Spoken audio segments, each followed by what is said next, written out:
여러분, 크리스마스 성탄절 하면 어떤 생각이 들으세요? 뭐가 제일 여러분 생각에 마음에 떠오르세요? 휴식, 휴일? 아니면 파티? 선물? 예? 캐롤? 뭐 화려한 장식? 이런 거? 그런데 과연 크리스마스의 주인공은 누구시죠? 그분은 어디 가 계시죠? 성탄절 하면 누가 생각이 나야 되는 거예요, 사실은? 예수님이 생각이 나야 되는데, 예수님은 오간데 없고, 여러 가지 잡다한 것들이 그 자리를 차지하고 있어요. C.S. 루이스라고 하는 사람이 그렇게 얘기를 했어요.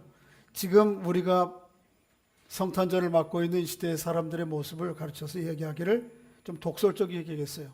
매년 보여주는 세상에 미친 상태다. 왜 그런가 하면 신랑과 신부 잔치가 있으면 하객들이 많든 적든 주인공이 있어야 될 거 아니에요. 그런데 이 주인공은 다 빠져 있고 누구만 하객들이 앉아서 먹고 마시고 주고받고 하고 있어요. 이게 제정신이라는 거예요. 오늘 성탄절을 바로 앞두고 있는 이분인데 내일 성찬 타는 생일인데 오늘 말씀을 통해 과연 예수님께서 이 땅에 어떻게 오셨으며 왜 오셨으며 그분이 오심으로 우리에게는 어떤 은혜와 기쁨이 있는가 하는 것을 말씀을 통해 살펴보기를 원합니다. 예수님께서 탄생하시는 과정들을 그 유대인들의 결혼 풍습을 조금 이해를 해야 이해할 수가 있어요. 유대인들은 결혼식을 하기 전에 한 1년 전 정도에 보통 약혼을 합니다. 약혼을 우리와는 좀 약혼하고는 좀 다르지만 정혼을 해요. 정혼이 실제적으로 사실은 결혼이 이루어진 것과는 다름없어요. 대신 1년 정도는 각자의 집에 살면서 결혼을 준비하는 겁니다. 그런데 그래서 요셉은 자기 집에서 마리아는 마리아의 집에서 이렇게 1년 정혼 상태의 결혼을 준비하고 있는데 소식이 들려와요. 마리아가 뭐 했다는 거예요? 임신했다는 거예요. 정혼은 했지만 결혼하기 전까지는 두 사람이 동침하진 않거든요. 그러면 요셉의 아이가 아니라면 누구의 다른 남자의 아이잖아요. 그러니까 큰일 났죠. 요즘은 세태가 하도 이상해져 가지고 그런 일이 다반사라고 그러는데 어쨌든 당시에는 있을 수가 없는 얘기예요. 그런 경우에는 간음으로 취급을 해서 뭐로 해요? 돌로다가 그 사람들을 쳐서 죽이는 일들이 있었어요. 근데 요셉은 의로운 사람이라 그렇게 끔찍한 일들을 겪고 싶지 않아서 조용히 그저 찾아가서 이 결혼을 없던 것으로 파기하려고 합니다. 이런 고민을 하고 있는 가운데에 마리아에게 하나님께서 주의 천사를 보내세요. 누가복음에 보면 가브리엘이라고 하는 천사인데 보내셔서 마리아에게 임신하게 된 잉태된 존재가 어떤 존재이고 어떻게 임신하게 되었는가 하는 과정들을 설명하고 있어요. 흔히 수태고지라고 그렇게 얘기를 하죠. 이 수태고지를 통해서 우리는 짧은 천사의 메시지지만은 이 가운데 예수님이 과연 어떤 분이신지, 어떻게 태어나셨는지, 또 어떻게 이 땅에 오셔서 어떤 일을 하실지를 짧은 성경이지만 우리에게 잘 보여주고 있습니다. 그 내용을 좀 살펴보려고 합니다. 예수님은 첫째, 성령으로 잉태된 분이라 그렇게 얘기를 합니다. 성령으로 잉태된 분. 자, 한번 본문 18절부터 20절까지 읽어볼까요? 다시 한번 시작. 예수 그리스도의 나심은 이러하니라. 그의 어머니 마리아가 요셉과 약혼하고 동거하기 전에 성령으로 잉태된 것이 나타났더니 그의 남편 요셉은 의로운 사람이라 그를 드러내지 아니하고 가만히 끊고자 하여 이를 생각할 때에 주의 사자가 현명하여 이르되 다윗의 자손 요셉아 내 아내 마리아 데려오기를 무서워하지 말라. 그에게 잉태된 자는 성령으로 된 것이라. 18절 마지막 부분에 보면 요셉과 약혼하고 동거하기 전에 무엇으로 잉태되었어요? 예수님은 성령으로 잉태되었다 얘기를 하고요. 또 20절 끝에도 보면 마리아 데려오기를 무서워하지 말라. 그에게 잉태된 자는 무엇으로 된 것이라고요? 성령으로 된 것이라. 자, 저를 보십시오. 사람이 태어나려면 예외 없이 남자와 여자의 동거로 말미암아 아이가 태어납니다. 그렇죠? 이건 불변의 진리예요. 그런데 오늘은 예수님은 그 방식 말고 다른 방식으로 태어났다는 거예요. 잉태되었다는 거예요. 임신되었다는 거예요. 분명히 한 여자에게 한 남자가 개입해야지만 아이가 태어나는데 예수님은 그 방식이 아니에요. 남자가 가까이 요셉이 정혼한 요셉이 동거하기 전에 임신했단 말이에요. 어떻게 이해하고 받아들여야 될까? 오직 사람의 개입이 아니고 누구의 개입에 의해서만? 하나님의 개입에 의해서만 그런 일이 났다는 거예요. 우리 사람들은 생각하기를 경험적으로 반복되는 일들을 과학적이라고 그러고 그렇게 해서 일어난 것을 실제라고 생각하고요.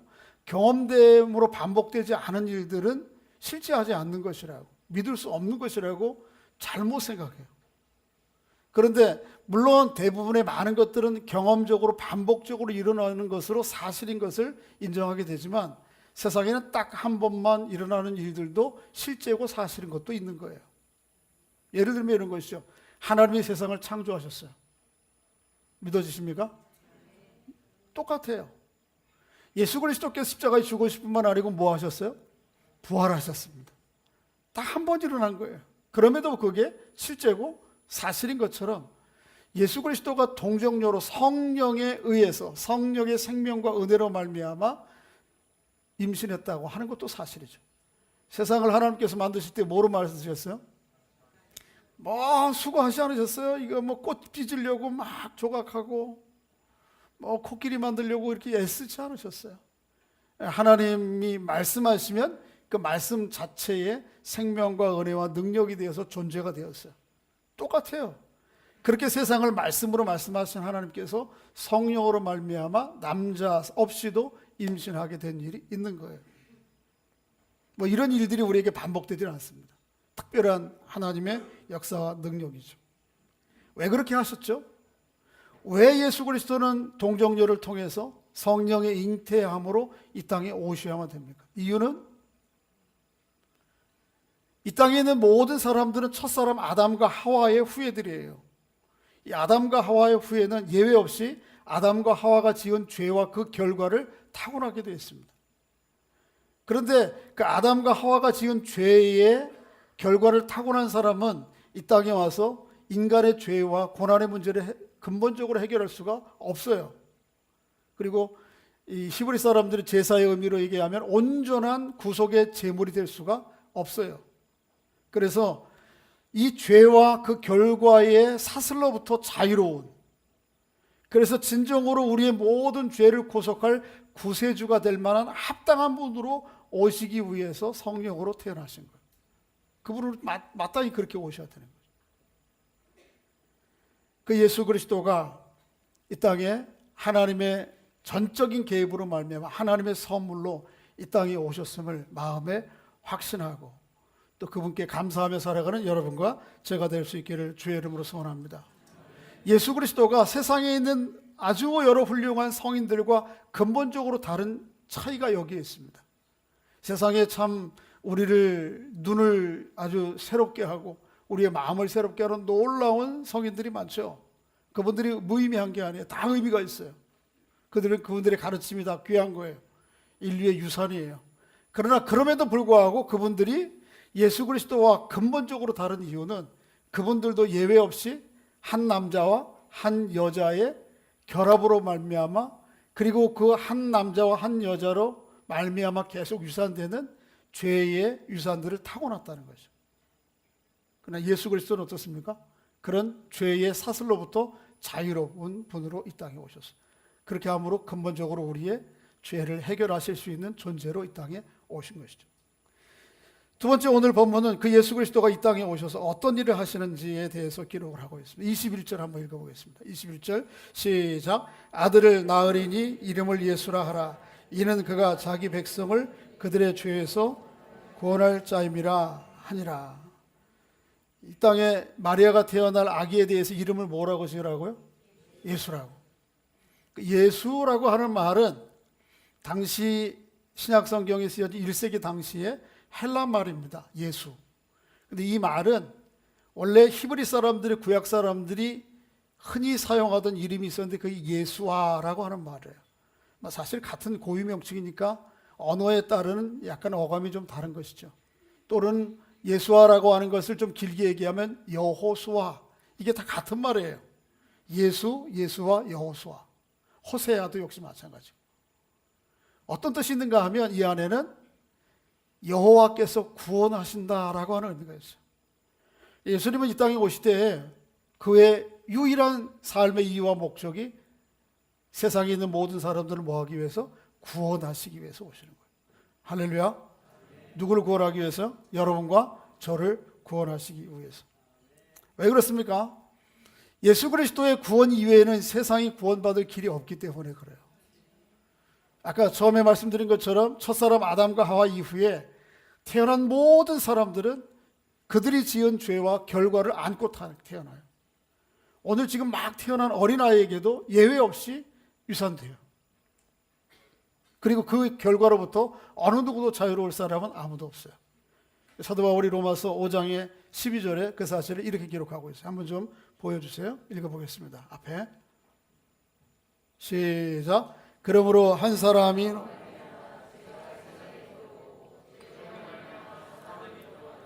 이와 같이 모든 사람이 죄를 지었으므로 사망이 모든 사람에게. 한 사람은 누구예요? 아담을 얘기하죠. 앞에 보여주세요. 하와를 얘기하고, 그로 말미암아 세상에 죄가 시작되었고요, 죄로 말미암아 모든 사람들에게 사망이 이르렀습니다. 또 17절에도 한번 읽어보겠습니다. 시작. 한 사람이 범죄함으로 말미암아 사망이 그 한 사람을 통하여 이 죄로 말미암는 사망이 우리 안에 왕노릇하는 것이 얼마나 심각한지요, 얼마나 사람을 근본적으로 망가뜨리는지, 또 한 사람을 그렇게 망가뜨리는 것만 아니고 이 세상 속에 얼마나 광범위하게 펼쳐져 일어나는지 사실은 가름하기가 쉽지가 않아요. 여러분, 지난주에 우리가 좀 다 슬펐고 힘들었어요. 그렇죠? 지난주 전부터 그런 일이 있었는데, 모 병원에서 신생아실에 아이들이 저 아름다운 햇빛을 한번 제 눈으로 보지도 못하고 4명의 아이들이 그냥 죽었어요. 그런가 하면 주초에는 어느 유명한 연예인이 자살로 말미암아 또 온 사회가, 뭐 어른들은 뭐 별로 감흥이 없을지 모르는데 젊은 사람들은 그게 아니에요. 그런가 하면 주말에 되니까 뭐가 왔어요? 제천에 화재로 말미암아 30여 명이 돌아갔어요. 좀 끔찍한 일들을 보면서 이 배후에 뭐가 있는가 하면 뭐가 있어요? 죄가 있어요. 너무 간편하게 단순하게 그 병원의 의사들이나 간호사들이나 그 스포츠 컴플렉스의 주인이라든지 관리자라든지 아니면 그 연예인 소속되었던 소속사의 사람들, 어느 사람에게 일게 이렇게 쉽게 대입하지 마세요. 그게 아니고 그 저변에 죄가 도사리고 있어요. 죄는 뭐예요? 죄는 우리가 흔히 여러 번 반복해서 여러분 다 아시니까 말씀하실 때, 이렇게 실정법을 위반해야, 쉽게는 교통법을 위반한다든지 아니면 형법을 사람에게 도둑질했다든지 폭력을 했다든지, 이게 죄만이 아니에요. 그건 죄에 드러난 뿌리예요. 아니, 열매일 불과해요. 그 죄의 근본적인 뿌리가 있어요, 모든 사람에게. 그게 뭐죠? 자, 이기적인 자기 본성이에요. 이게 우리 안에 깊이 뿌리 갖고 있어요. 지난주에 어거스틴의 유명한 얘기를 제가 인용했는데, 호모 인코바티스 인세, 뭐예요? 사람이라고 하는 것이, 죄인이라고 하는 것이 자기 안으로 구부러진 존재, 점점점 자기 안으로 구부러져 가요. 자기만 봐요. 자기 욕심과 야망, 자기 욕망에 사로잡혀 살아요. 자기만을 바라다 보니까 누구를 보지 않죠? 하나님을 눈을 들어 보려고 생각하지 않아요. 하나님은 부정해요. 또 다른 사람들을 고려하지 않아요. 다른 사람들이 어떻든 나는 내 목적과 내 야망과 내 욕심을 채우면 그만이에요. 이런 이기적 죄의 본성들이 우리 안에 아주 가득 차 있어요. 깊이 모든 사람들에게. 그래서 지난번에 일어난 사건들을 보면, 배후에 보면 다 그런 이기적인 욕심과 야망들이 맺은 결과들이에요. 그 사람들만 한 게 아니에요, 사실. 우리가 다 그 일에 함께 다 동조하고 있는 거예요. 어때요? 이런 거 있잖아요. 여러분, 누가 우리를 잘 보고 있으면 앞에서 열심히 뭐 하죠? 일하죠. 이거 어느 유명한 작가가 그런 글도 썼어요. 하나님이 보시지 않을 때 당신은 누구입니까? 예배하고 사람들이 보고 있을 때 내가 어떤 신앙이 있냐, 그건 별로 중요하지 않아요. 아무도 나를 보는 이 없을 때 나는 누구인가, 이게 중요해요. 그런데 우리는 은근히 어떻습니까? 남들이 보고 주변에 뭐가 있으면 다 제대로 해요. 저도 좀 끌찔리는 게 있는데, 여러 가지로. 내비게이션이 가르쳐줘요. 요즘은 거짓말하고 나쁜 짓 하도록, 그걸 합법적으로 하도록. 차를 타고 한 120km 30km 가다가 어떤 여자분이 나오셔가지고 300m 앞에 교통 신호 체크기가 있으니까 조심하십시오. 그때부터 제가 어떻게 하죠? 속도를 착 줄여요. 그리고 또 한 80km 줄였다가 딱 지나고 나면 또 어떻게 하죠? 와, 남들이 뭘 보는 데는 좀 제대로 하는 것 같은데 보지 않으면 어때요? 저만 그런 거예요? 제가 저만 그렇군요. 여러분들은 어떻습니까? 여러분들 직장에서 남들이 상사들이 보고 있을 때는 좀 잘 하는데, 상사들이 어디 좀 휴가라도 가고 어디 갔다 그러면 그렇게 그들이 눈앞에 있을 때처럼 자기의 책임과 최선을 다해서 일합니까? 안 그렇거든요. 그 결과들이 빚어내는 거예요. 지금 모든 사건들이. 이게 뭐죠? 내 이기적인 본성과 욕심들이 우리 안에 가득 차 있는 것이. 그뿐 아니에요. 여러분, 이 시대가 너무 잘못된 사조 때문에 사람들이 눈에 보이는 것, 돈, 명예, 이 사람들이 추구하는, 달려가는 목적이에요. 사람들이 누군가 그 길을 막 쫓아가고 있어요. 돈이 최고야, 돈이 주는 명예와 자기 즐거움이 최고야라고 뛰어가면 옆에 사람들이 안 뛰어가면 돼요. 그냥 그러면은 뛰어가던 사람들이 어떻게 하죠? 멋쩍어가지고 이건 뭐야, 우리만 뛰네. 그러고 어떻게 해요? 안 뛰면 되는데 우리 다 거기다 함께 뛰어가. 맞아, 돈이 최고야, 돈이 주는, 사람들 인기가 주는 명예가 최고야. 그리고 막 다 함께 쫓아가는 거예요. 그러니까 어떻게 해요? 판이 점점 커져요, 레이스가. 그 결과가 뭐예요? 그 결과가 지난주에 연예인의 자살과 같은 일들이 반복되는 거예요. 그 사람들의 잘못이라고 생각하지 마세요. 거기에 우리가 다 일부분 동조하고 함께 판을 키워온 사람들. 자살 얘기가 나왔으니까 너무 심각한 문제인데, 우리 자살 문제를 우리 그리스도인들이 어떻게 봐야 될지 좀 한번 좀 잠시 좀 생각해 봐야 되겠어요. 프랑스의 사회학자인 에밀 드류갱이라고 하는 사람이 이런 얘기했어요. 한번 따라해 보겠습니다. 모든 자살은 사회적 타살이다.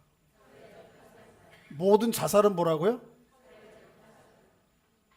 여러분과 제가 그 사람이 자살하도록 일조하는 거예요. 그런 뜻이에요.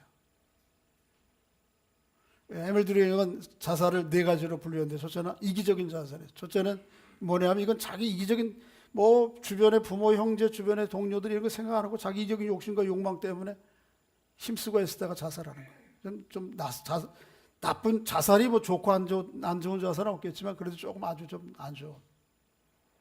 두 번째는 이타적인 자살도 있어요.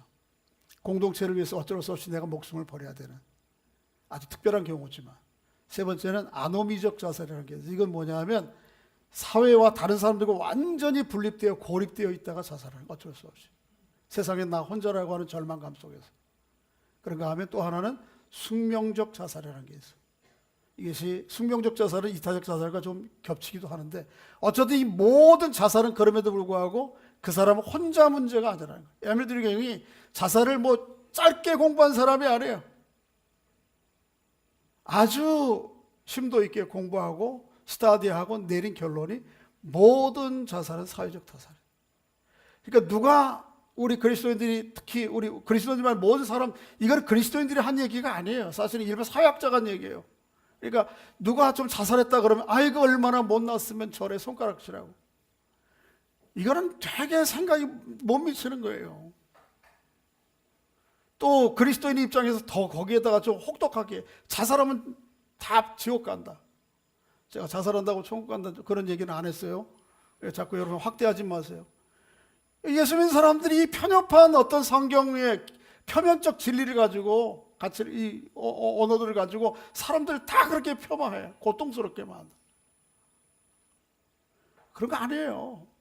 우리가 그렇게 뭐라는 거예요. 막 맞아 돈이면 최고야, 인기면 최고야라고 다 박수치고 내가 지금 그 자리에 못 올라갔다 할지라도 나도 기회만 되면 저기 올라가면 좋은데, 저렇게 되면 좋은데, 다 부러워하고 이 팔을 자꾸 키우다 보니까 그 맨 앞서 나간 사람들이 나중에 헉헉거리다가 어떻게 하는 거죠? 그냥 쓰러지는 거죠. 다 우리가 함께.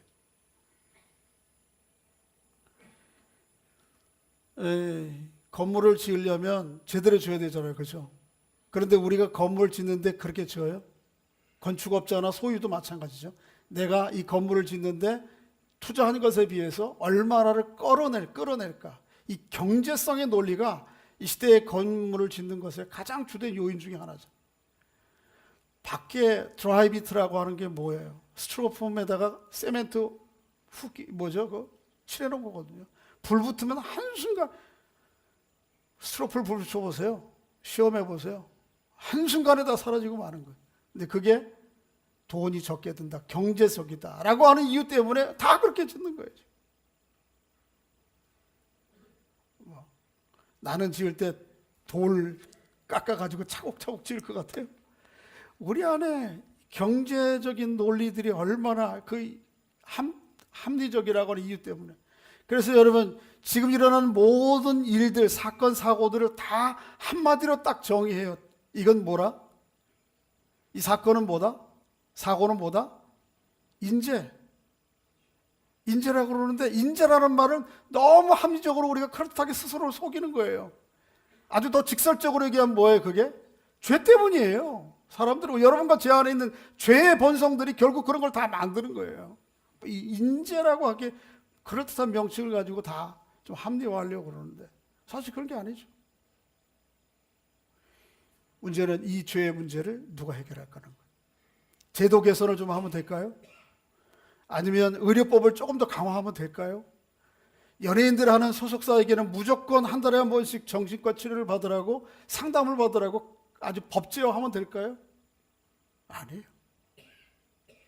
누구도 이 문제를, 이 죄의 문제를 우리 안에 깊이 들어있고 또 아주 교묘하게, 광범위하게, 아까 얘기한 것처럼 사망의 왕노릇하는 우리 개인적인 공동체적으로 자리 잡고 있는 죄의 이 교묘한 뿌리들을 뽑아낼 사람이 없어요.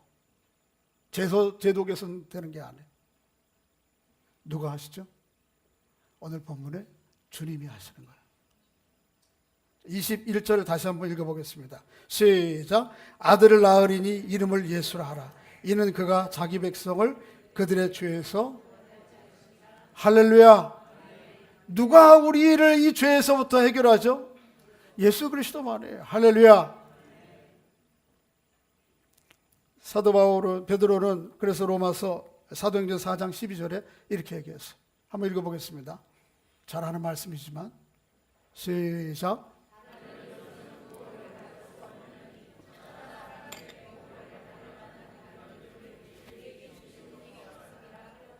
아멘. 다른 이름을 주신, 다른 이름으로 다른 분 가지고 되는 게 아니에요. 세상에 훌륭한 성인들도 있고 또 철학자들도 있고 훌륭한 사람들이 많지만 그분들의 도움이 우리에게 삶을 더 윤택하고 지혜롭게 하지만 근본적으로 죄의 문제를 해결할 수 있는 건 아니에요. 그런 의미에서 예수 그리스도는 다른 세상의 어떤 성인들과는 근본적으로 다른 거예요. 유진 피터슨은 예수 그리스도에 대해서 이렇게 얘기했습니다. 한번 보여주세요. 시작. 예수님은 제가 숭배하고 따라야 될 모델이 아니라 저에게 들어오셔서 저를 구원하여 주시는 구주해 주십니다. 아멘. 할렐루야. 물론 훌륭한 성인들 우리가 모델 따라야 될 모델이에요. 그러나 그분들이 우리의 죄의 문제를, 또 우리 인류가 안고 있는 모든 문제를 근본적으로 해결할 수는 없어요. 누가 오셔야 되죠? 주님께서 내 안에 구주로 오셔야만. 그렇지만 이 모든 문제가 내 개인적으로, 우리 공동체적으로 해결될 수 있어요. 언제 그 일이 이루어지느냐? 그래도 그 길밖에 없어요. 속히 우리가 그분을 영접해야 되고 우리 공동체가 전체가 다 그분 앞에 무릎 꿇고 경배해야지만 우리 안에 있는 근본적인 죄의 문제는 다루어진다는 것이죠. 세 번째, 주님은 어떤 분이시죠? 하나님의 모든 말씀을 이루시는 분이에요. 22절에 얘기하고 있어요. 22절 한번 읽어보겠습니다. 22절 시작. 이 모든 일이 된 것은 주께서 선지자로 하신 말씀을 이루려 하심이니라 이르시되. 예수님이 이 땅에 태어나는 것은 그저 우연히 태어나는 게 아니고 예수님이 어떻게 태어날지에 대해서 이미 수백 년 전에 선지자들을 통해서 다 예언되어 있던 거예요. 동정녀로 태어나는 것, 또 이사야서 7장에 보면 어린아이로 태어나는 것, 미가서에 보면 어디에 태어나죠? 베들레헴이라고 하는 작은 동네에서 태어날 것, 모든 것이 다 예수님의 탄생과 그분의 역사들, 십자가의 죽으심과 부활까지 다 예고되어 있는 거예요. 그러니까 예수님은 어떤 분이시냐면 하나님의 모든 말씀을 이루시는 분이에요. 예언되었던 것들을 성취하시는 분이에요. 그런 정도가 아니고 사실은 성경에 있는 모든 내용이 누구 안에서 완성되죠? 예수 그리스도 안에서 완성돼요. 예수님이 그런 분이에요. 예수님께서 친히 누가복음 24장에 이렇게 얘기하세요. 44절 한번 좀 읽어보겠습니다. 시작. 또 이르시되 내가 너희에게 말한 바 곧 모세의 율법과 선지자의 글과 시편에 나를 가리켜 기록된 모든 것이 이루어져야 하리라 한 말이 이것이라 하시고, 예수님이 말씀하셨어요. 모세의 율법, 그 다음에 선지자들의 글, 그리고 시편에 기록된 것, 사실은 거기에 기록된 모든 것이 누구에 대한 것입니까? 예수님에게, 자기의 길을 통해서 이루어질 것이라고. 그런데 여기 누가가 기록하고 있는 모세의 율법과 선지자의 글, 시편은 예수님 당시에 있던 책으로 있던 성경 전체를 얘기하는 거예요. 그래서 모세 오경, 그 다음에 선지서, 그 다음에 시편. 히브리 사람들이 성경을 이렇게 불렀어요. 타나크라고 불렀어요. 타나크가 뭐냐 하면 토라라고 하는 모세오경을 첫 글자를 딴 것이고요. 나라고 하는 분은 느비힘이라고 하는 선지서의 첫 부분을 딴 것이고, 크라고 하는 말은 케투빔이라고 하는 시편. 유대인들이 성경을 구분할 때 이 세 가지로 하는 거예요. 타나크, 토라, 그 다음에 느비임, 케투빔. 그러니까 뭐예요? 예수님 당시에 있던 성경 전체가 누구에 대해서 얘기하는 거죠? 예수님에 대해서 얘기해요. 성경에는 참 놀라운 주제들이 참 많이 등장해요. 그렇죠? 이 세상이 어떻게 창조되었는가, 사람이 어떻게 존재하게 되었는가, 가정은 어떻게 있게 되었는가, 지혜는 참 무엇인가, 고난의 의미는 참 무엇인가, 공동체는 어떻게 형성해야 되겠는가, 수많은 우리 사람들이 살아가면서 필요한 것들을, 아주 근본적인 원리들을 성경은 다 이야기하고 있는데, 이 모든 주제들을 완성시키는 분이 누구시라고요? 예수 그리스도예요. 네, 빨리 끄셔야 될 것 같아요. 찬송이 이렇게 은밀하게 또, 네, 아시겠어요? 또 어떻게 해요? 예수 그리스도는 사건을 통해서, 구약의 많은 사건들과 스토리인데 그 구약의 사건들과 스토리들이 누구에게서 완성돼요?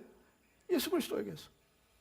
때로는 성경에 보면 율법이라고 하는 구체적인 명시적으로 하나님의 뜻을 제시하시기도 하지만, 때로는 어떻습니까? 여러 가지 비유와 상징들을 통해서 말씀하시는데, 이렇게 명시적으로 제시된 율법도 누구 안에서 완성이 되는 거예요?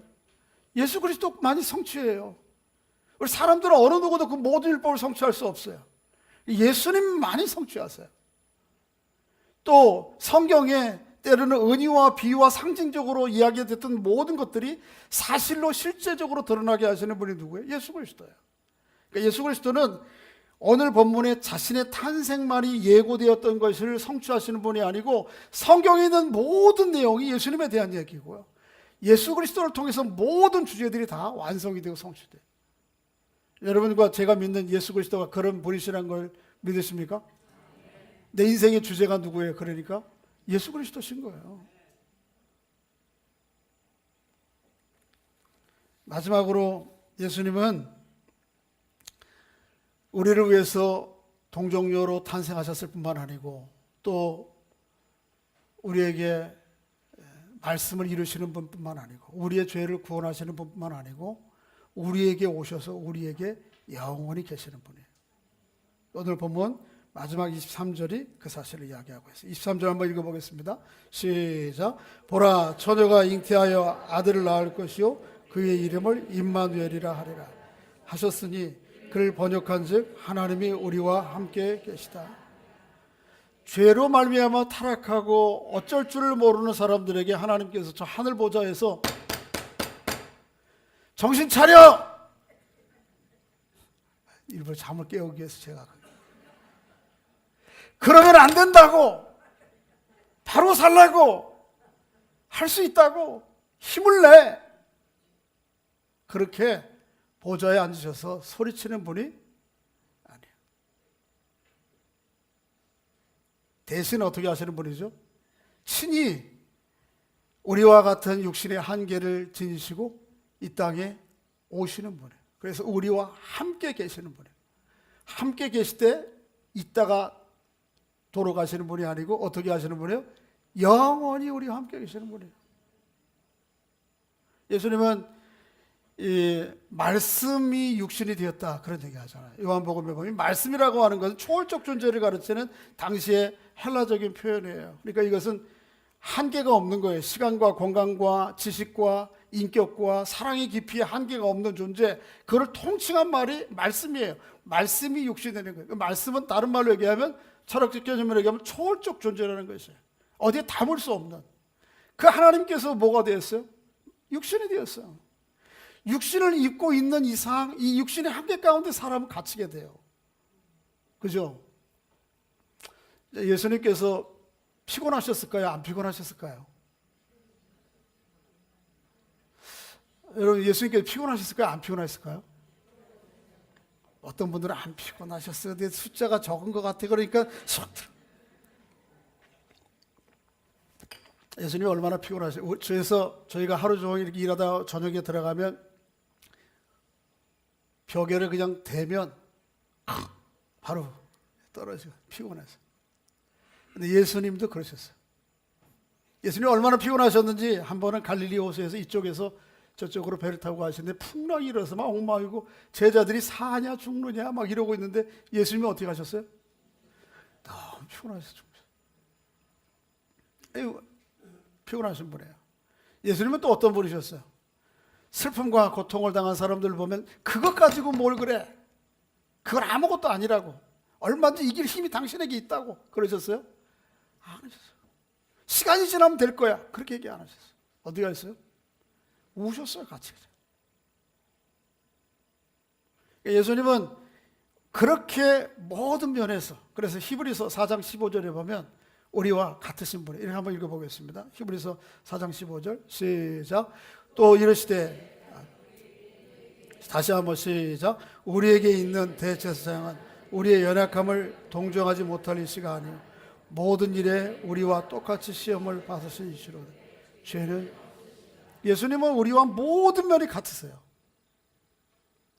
피곤하면 주무셔야 되고, 슬픈 일이 보면 우셔야 되고, 기쁜 일이 있으면 어떻게 해요? 감사하고 기뻐하고. 그런데 단 한 가지가 달라요. 그분에게 뭐가 없어요? 죄가 없으시고.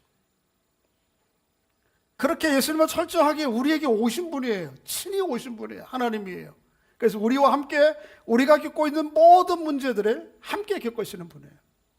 여러분들 혹 세상을 살면서 슬픈 일을 당하고 고통을 당할 때 나 혼자 이거를 겪고 있구나, 나 혼자 씨름하고 있구나. 그렇지 않아요. 사람들은 여러분 가까이 안 있을지 모르지만 누가 거기에 계세요? 주님께서 여러분 심령 가장 깊은 곳에서 여러분들이 흘리는 더 깊은 눈물을 흘리고 계신다는 거예요. 물론 예수님께서 몸으로는 부활하셔서 지금 이 자리에 계시지 않지만 요한복음에 보면 대신 누구를 보내시죠? 성령을 통해서 우리 안에 계시는 거예요. 영원히 계시는 거예요. 언젠가는 분명히 육신으로도 우리 눈앞에 부활의 몸으로 재림하셔서 우리와 함께 영원히 계실 거예요. 여러분, 이 사실을 확신하고 살으셔야 해요. 나 혼자 눈물 흘리지 않아요. 나보다 더 깊은 눈물 흘리는 분이 계세요. 누가? 내 안에 계신 예수 그리스도. 이 땅에 오신 육신으로 입고 계신 예수 그리스도가 성령 안에서 나와 함께 계시는 거예요.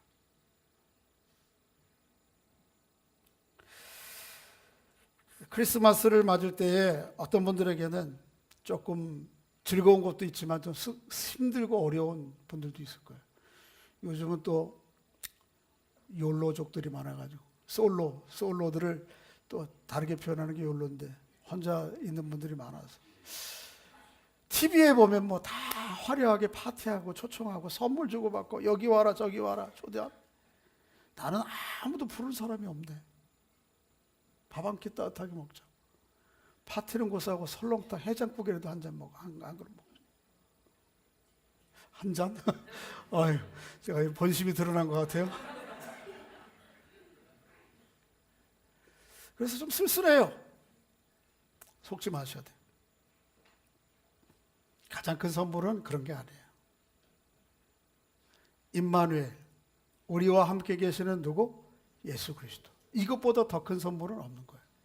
그래서 오늘 설명을 길게 못 드리겠습니다만 마태복음 1장 23절에 보면 임마누엘, 하나님이 누구와 함께 계신다고요?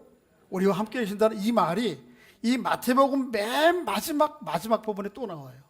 한번 보세요. 시간이 없으면 찾죠. 마태복음 28장 20절 28장 10절 10절인가요? 28장 20절이죠. 20절 마지막 부분. 자, 한번 읽어보겠습니다. 시작. 내가 너에게 분부한 모든 것을 가르쳐 지키게 하라. 볼지어다 내가 세상 끝날까지 너희와 항상 함께 있으리라. 여기 볼지어다 내가 세상 끝날까지 너희와 항상 함께 있으리라 하시냐. 누가 하신 말씀이에요? 예수님께서.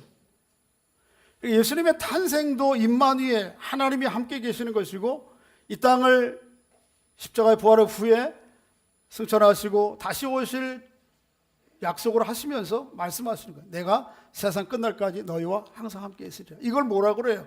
글 쓰는 방식에 따라서 두미상관, 많이 들어보셨죠? 그죠? 이게 뭐예요? 이 책으로 얘기하면 북엔드라고 하는 거 있잖아요. 책을 이렇게 쭉 세워놓고 맨 끝에 아주 두꺼운 돌이나 무거운 것을 갖다가 이렇게 받쳐놓잖아요. 쓰러지지 않게. 그러니까 마태복음 전체에서 얘기하려고 하는 건 뭐예요? 뭐 다른 여러 주의가 있겠지만 누가 함께 계신다? 하나님이 우리와 함께 여기와 계신다. 그 하나님이 함께 계시는 하나님이 영원히 우리를 떠나지 않고 우리와 함께 계신다. 할렐루야. 여러분과 저 안에 그런 것입니다. 어제 장인어른 추도식이어서 우리 형제들이, 처갓집 형제들이 모여서 예배를 드리고 했는데, 그 중에 처제 한 사람이, 그 집에서 모였던 처제가 생일이었대요. 그저께가. 그러면서 막 꺼내놓는 거예요. 야, 이 케이크는 우리 아들이 사온 거야. 그리고 이 꽃은 우리 딸이 뉴질랜드에 있는데 엄마 생일이라고 인터넷 통해서 꽃을 배달했대. 뉴질랜드까지. 그래가지고 막 감동과 자랑을 가지고 막 이렇게 해요. 나머지 형제들이 조용해졌어요. 그러면서 막 꽁시렁꽁시 우리 아들, 우리 딸들은 붙이죠. 여러분들에게 그럴 마음이 들 수 있어. 다른 사람들은 크리스마스 파티한다. 밥 먹자. 뭐 너무 바빠. 오늘 이 회식도 가야 되고 저 망년에도 가야 되고 모두 해야 되고. 나는 아무도 부른 사람이 없네. 쓸쓸하고 외로울 수 있어. 누구는 이 선물 받았다고, 누구 저 선물 받았다고. 나는 아무것도 받네. 양말 쪽 받은 적이 없네. 그런 것 때문에 마음 상하지 마세요. 그거는 여러분과 제가 받은 선물과 비교하면 아무것도 안 해요. 여러분과 제 안에 누가 계세요? 예수 그리스도께서 하나님의 온전한 선물로 우리에게 주어졌어요. 그 기쁨과 비교할 것은 아무것도 없어요. 그 은혜와 비교할 것은 세상에 아무것도 없어요. 그 선물과 비교할 선물이 우리에게 없어요. 내 안에 성령으로 잉태해 계신 주님, 당신이면 충분합니다. 내 안에 오셔서 내 모든 연약함과 죄의 문제를 해결하실 주님, 당신이면 충분합니다. 하나님의 말씀을 이루셨을 뿐만 아니고 나를 향한 하나님의 계획과 뜻을 이루어가실 주님, 당신이면 충분합니다. 내 안에 오셔서 영원히 떠나지 아니하고 나와 영원히 함께 계시는 주님, 당신이면 충분합니다. 이 선물이면 충분해요. 할렐루야. 서로에게 좀 축복해 주시기 바랍니다. 당신 안에 성령으로 오신 예수 그리스도가 당신 일생의 일대에 받을 최고의 선물입니다. 할렐루야. 그렇게 우리 안에 오신 주님을 높이고 찬양하며 예배하는, 또 평생 그 주님을 그렇게 높이며 찬양하며 남은 생을 살아가는 성도들 될 수 있기를 주의 이름으로 축복합니다. 아버지 하나님, 은혜 감사합니다. 성탄절이 눈앞에 있지만은 성탄의 주인공이신 주님은 오간데 없고 온갖 선물과 파티, 먹고 마시는 일들이 난무한 상업적 크리스마스를 맞고 있습니다. 그런 저희들을 불쌍히 여겨주시고 긍휼히 여겨주시고 정말 내 안에 온전한 선물, 정말 내 안에 있는 기쁨은 잔치는 우리 주님 내 안에 오신 것이라고 하는 사실을 마음 가운데 확신하고 그 주님 앞에 기쁨으로 반응하며 성탄을 맞고 남은 생애를 살아가는 저희들 될 수 있도록 은총을 베풀어 주시옵소서. 예수님의 이름으로 기도하옵나이다. 아멘.